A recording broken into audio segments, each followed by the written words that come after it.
start off with Laurence Olivier's 1948 adaptation. One good point about this movie is the condensation of the play. The film does cut a lot. It is very short. Big famous cuts from this are the entire characters of Rosencrantz and Guildenstern. But once you get past the purism shock of a lack of Rosencrantz and Guildenstern and Fortinbras and so much more, the slimming down is actually quite effective, and it leads to a sharp, tight film. We lose some of the wacky antics and wit of the play, that is for sure.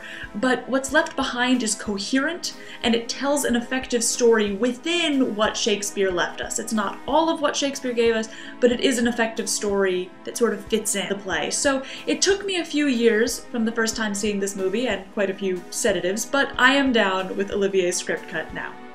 Words, words, words. I also found the script cut mostly effective. The addition of the scene where Hamlet escapes the ship is a brilliant cinematic move, given how big a fan I am of the show don't tell concept. I am, however, left to wonder why he decided to keep the author filibuster segment if he was so intent on streamlining the story.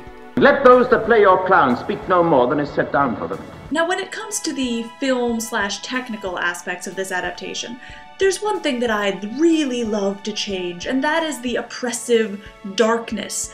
I can't see crap. The black and white is okay, and it adds to the atmosphere, but the emphasis does seem to be on the black part of black and white. The entire ghost scene, Claudius's prayer scene, and Hamlet's I could drink hot blood speech are f***ing invisible.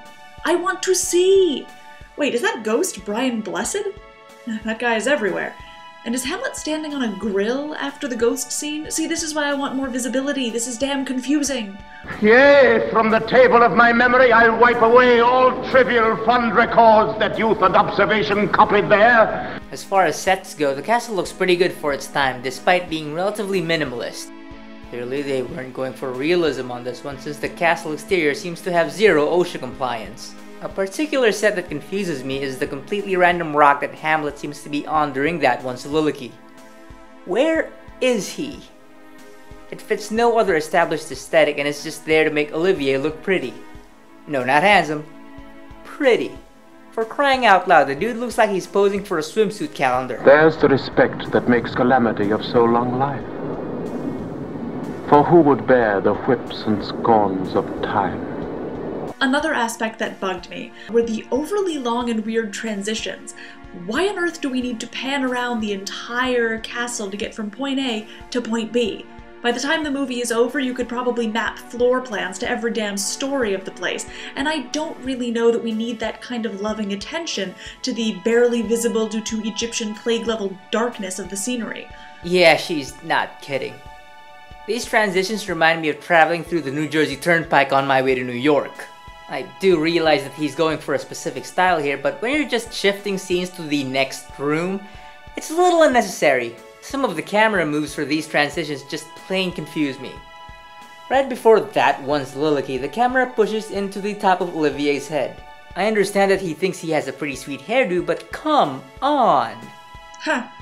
Quite true. There are some weird angles when we're supposedly going into Hamlet's head.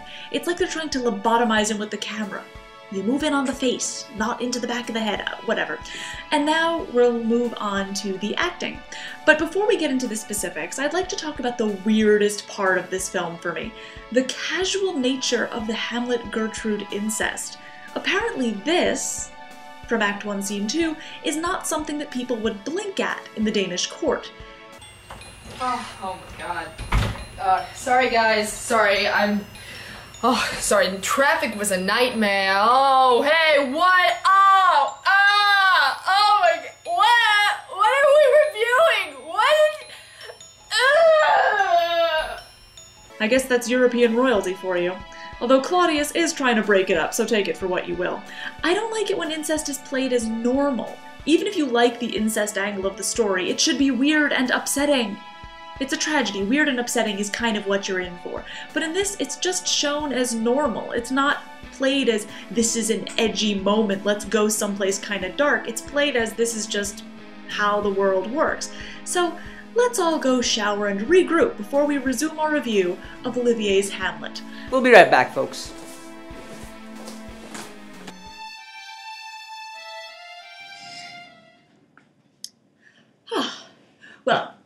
now that we've cleansed our brains, let's talk about the... Sharky, where are you? You do not kiss your mother that way! Can't say I blame him. Alright, on to the acting. Let's start with the women, who seem to be acting like they're in a soap opera. Olivier cast these roles to actors that were young. I mean, terrifyingly young. Get thee to a nunnery? That entire scene has a power imbalance so stark. It's like watching Dick Cheney kick a puppy for 10 minutes. And that could only be due to the 41-year-old Olivier just owning his 19-year-old Ophelia. The script cut makes Olivier much more silent than he is in the original scene, and it's just brutally harsh. Gertrude, of course, is only 28. Nothing like going back in time over 60 years to give birth to your own son. And now I realize that this movie's incest theme is a little less Oedipus and a little more Back to the Future. And speaking of random geekery, of course, how are you holding up, Sharky? My eyes! My eyes! Poor guy. Anyway, let's move on to Hamlet's apparent foil, Laertes. He is adorable. I dare you to not run and hug the nearest human being to you when you see this.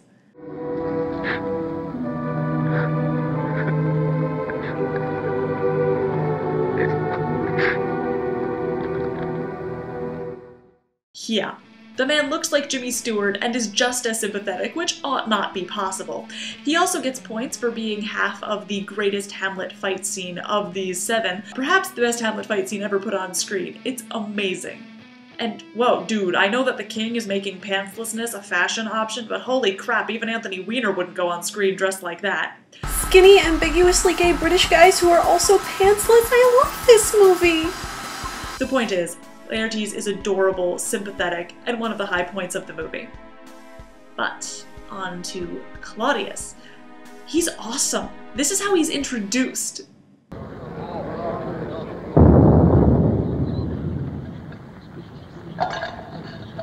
That's all you really need to know. He's in charge, he's sinful, he loves a good drink that he doesn't plan on refilling. His hot-bloodedness stays with him throughout the play within a play, that whole freakout, and his lamentation of the late Act 4 onslaught of big bad news. And he is aggressively without pants. Doesn't this scene just cry out for porn music? Denmark, by royal decree, has no pants. And I think I just came up with the concept for the porn edition of Hamlet. Let's make that happen. Alright, I'm back. Really? You're gonna time your return to that? What? Anyway, let's move on to the main course. Laurence Olivier's Best Actor Oscar-winning performance as Hamlet.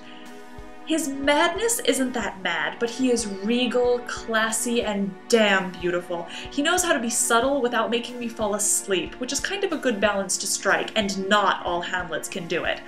His soliloquies are amazing, and he has more gravitas in his little finger than the entire cast of the Almereyda Hamlet adaptation, even if his antic disposition is closer to slightly snippy than ragingly mad. Overall, he's a quiet Hamlet, depressive, thoughtful, and regal. He doesn't embody the entire role by any means, and neglects the fiery, quick-witted stuff, but he is good at what he does show. I agree with that assessment to a point. I do understand that he won Best Actor for this, but something tells me that the award was closer to Best Performance of Laurence Olivier by Laurence Olivier. His endlessly regal facial expression made it seem like he was portraying himself, only people kept calling him Hamlet for some reason. Give me that man that is not passion's slave, and I will wear him in my heart's core.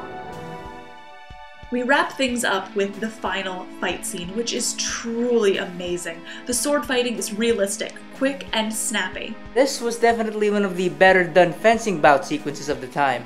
The actors didn't look like they were attacking their weapons, but each other. This kind of disappears during the latter half of the fight, but it doesn't get bad enough to take you out of the excitement. Hamlet gets a good, solid win over Claudius that is satisfying as hell to see, along with a clean, poised death that shows just how calming Hamlet finds it, not to have to make decisions anymore. Although admittedly I find the obviously reversed footage that Olivier uses while he stabs Claudius rather silly, even for its time. On the whole, this movie is beautiful and worth seeing. It's a real movie, not just a play on screen, and there's a lot to love. That said, there is a lot to hate too, and no moment of the thing will let you coast. I'd recommend it, but probably not as a first-time look at Hamlet. The fight scene just tickles my fancy in every way. Slick fighting with swords is super sexy. And with that potentially homoerotic statement, we end this look at Sir Laurence Olivier's Hamlet. Stay tuned because up next, we have another Hamlet production that stars a famous Shakespearean actor, Sir Derek Jacobi. This has been Cassius. And this has been Sharky. So again, good night.